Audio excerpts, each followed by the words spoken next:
How many seeds do I put in a winter sowing jug? Today we're going to talk about asparagus. So if you were going to be winter sowing in a gallon jug, and you can use a liter or a half gallon, but no smaller than that, I wouldn't. I'm doing a gallon today. Now these seeds are a little hard to show. I just did one on cucumbers and zucchini, and they were big white seeds, so they were easy to show. So I'm going to be real quick just so you know the count. They're hard to see. You can see this. Oh, I'm having struggle with the light today. See what the seeds look like there. Little dark seeds, so they wouldn't show up on the soil is my point. So I'm just going to get to it. I had like 2 over here, 3 in the middle, 3 in the middle, and then 2. I think I had 10 or 11 in here. Now these winter sowed beautifully, and I used these same seeds. These are from Charlie's Seeds. I have a link down below. She has really good, high quality, organic heirloom seeds. Just really good proportions too, so make sure you buy some seeds from her. Oh, we have a group special for our winter sowing group. If you buy 3, you get 1 free, so you make sure and tell her what one you want free.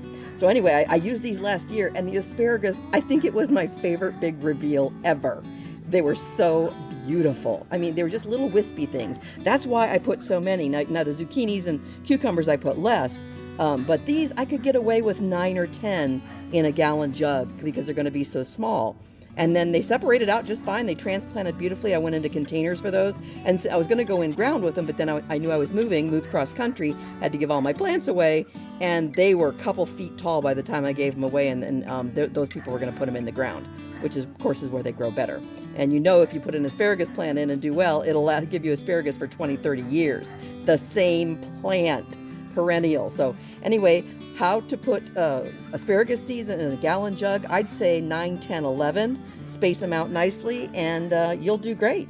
All right, make sure you check out my playlist. I have a special playlist just for how many seeds to sow in jugs. I'll probably have 20 different varieties in there, and they're all a little bit different. And I try and give growing tips on each one to make them different for you, and so you get a feel, if you're a beginner, how many seeds to put in. All right, thanks so much for joining me, and I'm sending you much love from my garden to yours. Bye-bye.